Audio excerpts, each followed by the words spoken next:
हर हर गंगे। आप सभी का बहुत बहुत स्वागत है प्रयागराज महाकुंभ नगरी में। आप चाहे अपनी गाड़ी से, ट्रेन से, फ्लाइट से, जिस चीज़ से भी आपको सुविधाजनक लगता है उस चीज़ से आप आ सकते हैं। बस का भी ऑप्शन है यहाँ पर। सबसे पहले जब आप आओगे ना मतलब मेला ग्राउंड के पास तो बेला कचार मिलेगा और यहाँ बहुत बड़ी पार्किंग की सुविधा है। आप मतलब जो बस से आ रहे हैं, अपनी गाड़ी से आ रहे हैं, यहाँ पे आराम से कर सकते हैं। और श्रद्धालुओं के लिए यहाँ टॉयलेट की भी व्यवस्था बहुत अच्छे से करी गई है। जगह जगह पर आपको हर जगह मिलेगा। आपको परेशान होने की ज़रूरत नहीं है कि हम कहाँ फ्रेश हों, कहाँ क्या चीज़ें करें, तो आप आराम से इन जगहों पे कर सकते हैं। पर हाँ, ये बहुत गंदे हो गए हैं और यहाँ पर जगह जगह पर आपको सहायता केंद्र पुलिस की हमेशा दिखेगी, जहाँ पर आप हेल्प ले सकते हैं अगर कोई भी दिक्कत होती है। यहाँ पे मार्क भी बनाए हुए हैं कि कहाँ किस डायरेक्शन में आपको जाना चाहिए। सारी व्यवस्था सरकार ने, यूपी सरकार ने बनाई तो बहुत अच्छी है, पर वही है ना, पॉपुलेशन इतनी है, लोगों के अंदर जागरूकता नहीं है, तो हो जाता है। ये पुल 4 सालों से बन रहा है और अभी पता नहीं कब तक बनेगा। हम लोग देखते आ रहे हैं क्योंकि हम वहीं के हैं और चीज़ें बहुत सुंदर है। ये बेला कचार का अनटच्ड एरिया है, सुंदर बहुत है। और ये जो बल्ली वगैरह से बनाए गए हैं रोड के लिए, डायरेक्शंस के लिए, ये सब टेम्परेरी है और बोला जा रहा है ये पूरा 1 साल तक रहेगा। यहाँ पर जो जो चीज़ें हैं महाकुंभ में, आप बाद में भी आ सकते हैं अगर भीड़ से डर रहे हैं तो। ये पुल बनाया गया है और टोटल इसी तरीके के पुल 30 बनाए गए हैं। आम बोलचाल की भाषा में इसे पीपे के पुल भी कहा जाता है और ये पुल मेला क्षेत्र से जोड़ने के लिए बनाए गए हैं। श्रद्धालुओं के आगमन को आसान बनाने के लिए ये सब बनाए गए हैं। जैसे कि आपको पता ही होगा कि महाकुंभ 13 जनवरी 2025 से 26 फरवरी 2025 तक चलेगा और यहाँ पर श्रद्धालुओं की संख्या करोड़ों में आ रही है। यहाँ पे ये देखिए, श्रद्धालु बहुत सारे चल भी रहे हैं और लोग अपनी बाइक से भी आए हैं और अपना जो जिसके पास साधन है उस तरीके से आ रहे हैं। दोस्तों, यहाँ पर क्योंकि पूरा कच्चा एरिया है और बहुत ज़्यादा धूल हो रही है, तो प्लीज़ कुछ अपने पास चुन्नी वगैरह या ऐसा कुछ लेकर आना, क्योंकि हम लोग अचानक से जैसे ही पहले तो बहुत घंटे तक 2-3 किलोमीटर के लिए आपको 2-2 घंटे तक पार्किंग में रहना पड़ेगा। और ये बहुत बहुत बहुत पेशेंस वाला काम हो जाता है। यहाँ पर जो सरकारी बसेस हैं ये लगी तो हुई है, पर हमें मतलब इतना चलना पड़ गया था, 20 किलोमीटर चलना पड़ गया था। ऑटो वाले, ई रिक्शा वालों से हम बार बार रिक्वेस्ट भी कर ले रहे हैं और ये लोग भी बहुत पैसा ले रहे हैं। मतलब एक पर्सन का बाइक अगर आप लेते हैं तो वो आपसे 200 रुपये ले रहा है और वो भी आपको पूरा छोड़ेगा नहीं। एक पर्सन का मतलब 3 से 4 किलोमीटर ही आपको लेके जाएगा और उनका रहेगा कि आप 200 रुपये दो। तो मतलब यहाँ पे लोगों ने लूट भी बहुत मचा रखी है।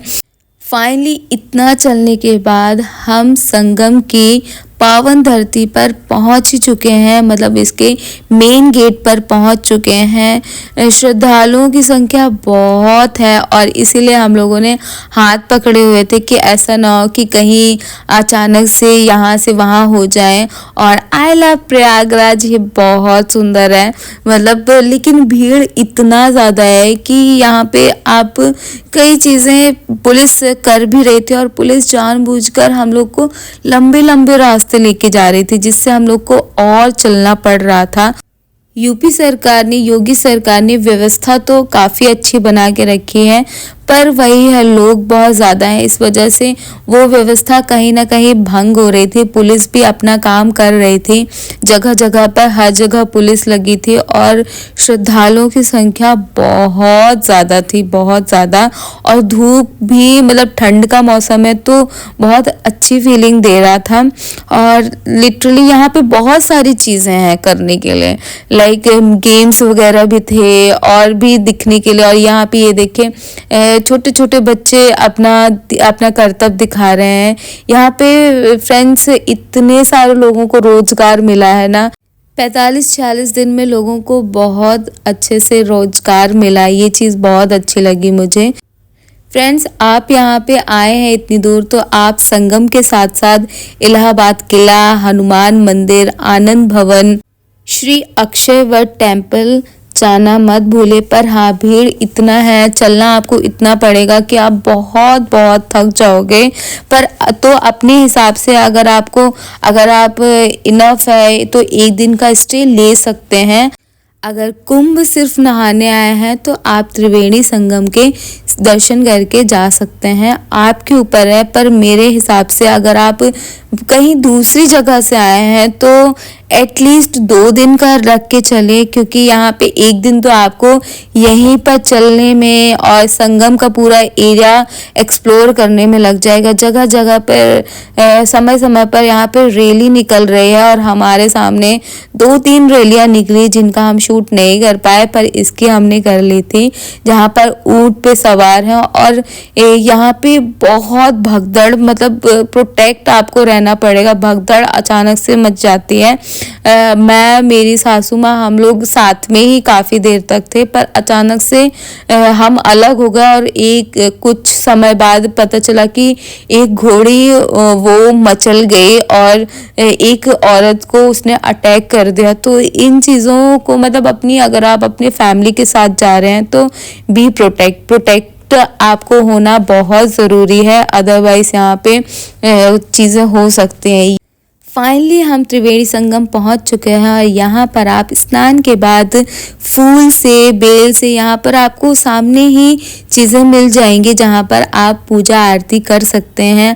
आप चाहें यहीं स्नान कर लीजिए, और या तो फिर आप चाहें तो नाव के द्वारा बीचों बीच जाकर भी स्नान कर सकते हैं। स्नान करने के बाद हम लोगों ने टीका चंदन लगवाया, और फिर ई रिक्शा वगैरह कहीं से मिल गया, पर फिर भी हमको चलना पड़ा। और जब हम वापस आ रहे थे तो इतना भीड़ था, मतलब सामने ही सीधे ही 30 से 35 किलोमीटर तक हमें ट्रैफिक दिखा। और रात के समय लग रहा था कि हम लोगों ने सोचा कि दिन में ज़्यादा भीड़ रहेगी, पर रात में भी बहुत भीड़ थी। और अगले दिन हमें पता चला कि उस दिन एक्चुअली में 30-35 किलोमीटर लोगों का ट्रैफिक लगा हुआ था, मतलब न्यूज़ में भी आया था। और सच में इतना चारों दिशाओं से लोग आ रहे थे, और बस की भीड़ बहुत ज़्यादा थी। फ्रेंड्स, अब आइटनरी की बात करें तो आप जहाँ से भी आ रहे हैं वहाँ से आप जितना आपका बजट है उस हिसाब से आप अपना व्हीकल चूज़ कर सकते हैं। यहाँ स्टे अगर कर रहे हैं तो अभी इस टाइम पर होटल्स के प्राइसेस बहुत ज़्यादा हैं, तो आप कोशिश करिए एक ही दिन आइए, और एक ही दिन में स्नान करके आप बनारस भी जा सकते हो, अयोध्या जाकर रामलला के भी दर्शन कर सकते हैं। तीनों चीज़ें आप एक साथ में कर सकते हैं। आप ट्रिप अगर 1 हफ्ते का बनाना चाहें तो उस हिसाब से कर सकते हैं, और बहुत अच्छा आइडिया है। पर हाँ, आपको ट्रैफिक बहुत बहुत मिलेगा। मैंने यहाँ जाते समय बहुत सारी बसेस देखी जो लखनऊ के रास्ते में, अयोध्या के रास्ते में बहुत बहुत ट्रैफिक बना के रखे थे, बनारस के रास्ते में। तो लोग जो बाहर से आ रहे हैं वो सोचते हैं कि हम लखनऊ, महाकुंभ और बनारस तीनों एक साथ घूम लें। आइडिया अच्छा है, पर इतना ट्रैफिक है, इतना कि आपका मतलब जो चीज़ आपका आधे दिन में हो सकता है वो 1 दिन लग जाएगा, क्योंकि ट्रैफिक बहुत ज़्यादा है। तो मेरा एडवाइस यही है कि आप बाद में भी कर सकते हो, अभी सिर्फ महाकुंभ आइए। और प्राइसेस भी बहुत ज़्यादा इस समय पर हर चीज़ के, होटल्स के ले लीजिए, ई रिक्शा वगैरह, व्हीकल्स के ले लीजिए, हर चीज़ के बहुत ज़्यादा हैं। ट्रेन्स वगैरह में तो मैंने सुना है कि लोग अंदर भी नहीं आने दे रहे हैं। जिनका बुकिंग ऑलरेडी हो रखा है वो भटक रहे हैं यहाँ से वहाँ, इतना भीड़ है। और ट्रेन की टिकट्स तो भूल ही जाइए, मिलना ही मुश्किल है। तो महाकुंभ में करोड़ों लोग एक साथ जा रहे हैं, जिस वजह से ये थोड़ी सी चीज़ें महंगी हर चीज़ हो चुकी हैं। पर अगर आप बाद में जाओगे ना तो आपको आराम से मिल भी जाएगी हर चीज़, और आपको परेशानी भी नहीं झेलना पड़ेगा। तो मेरे हिसाब से आप सिर्फ अभी महाकुंभ त्रिवेणी संगम के दर्शन कीजिए, और 1 साल तक ये सारी चीज़ें सजी रहेंगी, तो आप बाद में भी ये सारी की सारी चीज़ें संगम में फिर से जाकर तीनों चीज़ों को फिर से एक बार प्लानिंग कर सकते हो। सो बस इस वीडियो में इतना ही रहा। बहुत अच्छा लगा गंगा मैया की डुबकी लगाकर, और मन को सुकून मिल गया। सो मिलते हैं नेक्स्ट वीडियो में। Till then bye bye. Please मेरे वीडियो को लाइक करिए, सब्सक्राइब करिए। आपके सपोर्ट की ज़रूरत बहुत है, आपके प्यार की ज़रूरत बहुत है।